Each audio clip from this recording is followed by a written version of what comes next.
उस फॉरेस्ट का एक नाम था। लोकल्स उसे भूतिया जंगल कहते थे। वो कहते थे कि वो एक श्रापित जगह थी। पुराने बड़े बड़े पेड़ खामोश पहरेदारों जैसे खड़े थे। सूरज ढलने के बाद कोई भी वहां जाने की हिम्मत नहीं करता था। एक गहरा डर उन्हें दूर रखता था। एलारा तब पहुंची जब शाम रात में बदल रही थी। उसकी ग्रैंडमदर अब नहीं रही थी।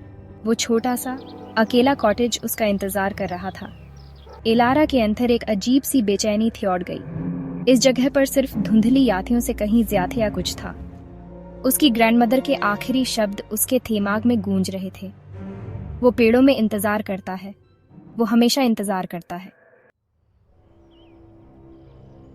आखिरकार वो कॉटेज उस घने अंधेरे से बाहर निकला। शैडोज एज उसका नाम बिल्कुल सही रखा था। वो उन ऊंचे डरावने पेड़ों के सामने बहुत कमजोर और अकेला सा लग रहा था। पेंट उसकी पुरानी लकड़ी की दीवारों से उखड़ रहा था। खिड़कियां अंधेरी और खाली सूनी आंखों जैसी लग रही थी। आइवी उसकी दीवारों से ऐसे लिपटी हुई थी जैसे फॉरेस्ट खुद उसे निगल रहा हो। एलारा ने चरमराता हुआ दरवाजा खोला। एंथर से बांसी सीलन भरी हवा का एक झोंका आया। एंथर ऐसा लगा जैसे वक्त थम गया हो। उसकी ग्रैंडमदर का शॉल एक पुरानी आर्मचेयर पर तह किया हुआ रखा था। उसके बगल में छोटी सी टेबल पर आधी पी हुई ठंडी चाय का कप रखा था। फिर भी कमरों में एक गहरी अजीब सी ठंडक फैली हुई थी, खासकर उस छोटे बेडरूम में जिसका मुंह अंधेरे फॉरेस्ट की तरफ था। एलारा को महसूस हुआ जैसे कोई अनदेखी आंखें उसकी हर हरकत पर नजर रखे हुए हैं। वो यहाँ अकेली नहीं थी। गंदी खिड़कियों के बाहर रात और गहरी हो गई। अंधेरे की चादर में फॉरेस्ट बिल्कुल बटहिल गया। डालियां डरावनी आवाज करती हुई कॉटेज की छत से रगड़ खा रही थीं, जैसे कंकाल की उंगलियां खटखटा रही हों। दीवारों के ठीक बाहर घनी झाड़ियों में कुछ अनदेखी चीजें सरसराहट कर रही थीं। Gap 2S। आज रात नींद आना तो जैसे नामुमकिन सा लग रहा था। उस रात एलारा के लिए नींद एक थ्यूर का सपना थी। पुराना घर उसके चारों ओर चरमरा रहा था। हल्की हल्की फुसफुसाहटें पतली दीवारों से आ रही थीं।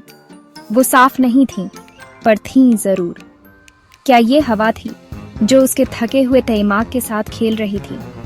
उसने पतला कंबल अपने चारों ओर और कस लिया। फुसफुसाहटें जारी रहीं, जैसे उसका नाम पुकार रही हो। फिर एक हल्की लगातार खुरचने की आवाज शुरू हुई। वो कॉटेज के एंथर से आ रही थी। उसका थील जोर जोर से उसकी पसलियों से टकरा रहा था। डर उसकी स्किन पर चुभने लगा। उसने अपनी सांस रोक ली, ध्यान से सुनते हुए। खुरचने की आवाज बंद हो गई, फिर दोबारा शुरू हुई, इस बार और पास से। वो उसकी ग्रैंडमदर के कमरे से आ रही थी। कांपते हुए एलारा आवाज की तरफ बढ़ी। उसकी टॉर्च की रोशनी उसके हिलते हुए हाथ में कांप रही थी। खुरचने की आवाज उसे एक पुराने लकड़ी के चेस्ट तक ले गई जो उसकी ग्रैंडमदर के बेड के नीचे छिपा हुआ था। एंथर उसे एक पुरानी लेदर में बंधी डायरी मिली। उसके पन्ने पीले और नाजुक हो चुके थे। उसकी ग्रैंडमदर की मकड़ी जैसी हैंडराइटिंग पन्नों पर भरी हुई थी। गहरे अकेलेपन की कहानियां एलारा की आंखों के सामने खुलने लगी। फिर एंट्रीज ने एक ज्यादा डरावना मोड़ लिया। फॉरेस्ट में किसी मौजूदगी का जिक्र था, एक सौथिया जो मजबूरी में किया गया था सुकून और जिंदगी जारी रखने के लिए। लेकिन उसकी भयानक कीमत क्या थी? आखिरी एंट्रीज पढ़ते हुए एलारा की सांस अटक गई। उनमें जंगल में एक खास क्लियरिंग की बात थी, एक ऐसी जगह जहां पुरानी असली पावर थी। उसकी ग्रैंडमदर वहां अक्सर जाती थीं, एक अजीब सा कनेक्शन महसूस करती थीं। एलारा को उस क्लियरिंग की तरफ एक अजीब सा खिंचाव महसूस हुआ। फॉरेस्ट उसे बुला रहा था। वो जानती थी कि उसे खुद जाकर देखना होगा, भले ही उसकी हर इंस्टिंक्ट उसे धीर रहने के लिए चीख रही थी। फॉरेस्ट चाहता था कि वो उसके राज जाने। एलारा कॉटेज से बाहर निकली। आसमान में चांद एक हल्की सी लकीर जैसा था। फॉरेस्ट का रास्ता मुश्किल से देख रहा था। हवा एंथेकी एनर्जी से भारी थी। पैरों के नीचे हर टहनी के टूटने की आवाज तेज थी। उसकी पल्स उसके कानों में धड़क रही थी। उसे वो क्लियरिंग मिल गई। एक पुराना गांठों वाला पेड़ खड़ा था। उसकी डालियां कंकाल की हड्डियों जैसी थीं। हवा में एक हल्की सी गूंज थी। पेड़ के नीचे एक सिलुएट उभरने लगा।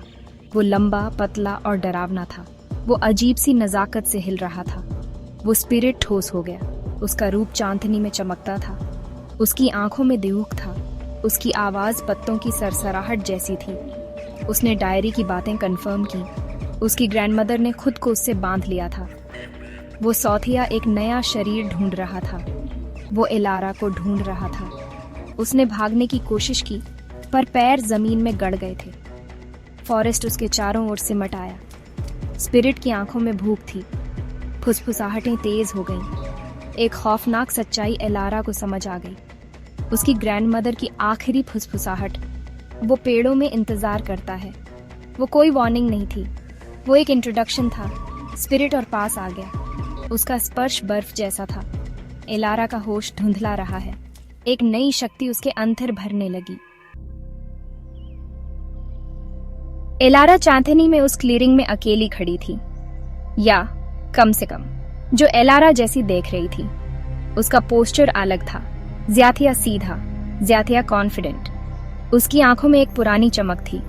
उसके होंठों पर एक हल्की सी, सब कुछ जानने वाली मुस्कान थी। फॉरेस्ट एक बार फिर शांत और चुप था। स्पिरिट अब पेड़ों में इंतजार नहीं कर रहा था, वो अपने घर में था। भूतिया जंगल का साया पूरा हो गया था। उसका साइकिल फिर से शुरू हो गया था। फॉरेस्ट ने अपना नया होस्ट पा लिया था। एलारा की किस्मत तय हो चुकी थी। वो पुराना सौतिया टूटा नहीं था। स्पिरिट की भूख शांत हो गई थी, फिलहाल के लिए। लेकिन फॉरेस्ट हमेशा इंतजार करेगा, हमेशा देखेगा। ये एक ऐसी जगह थी जिसे छेड़ा ना जाए तो ही बेहतर है।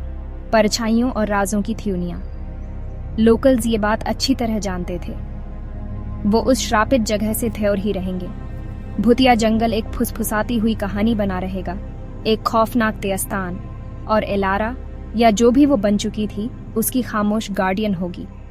उस फॉरेस्ट का एक नाम था, वो था भूतिया जंगल। और वो हमेशा इंतजार करता था।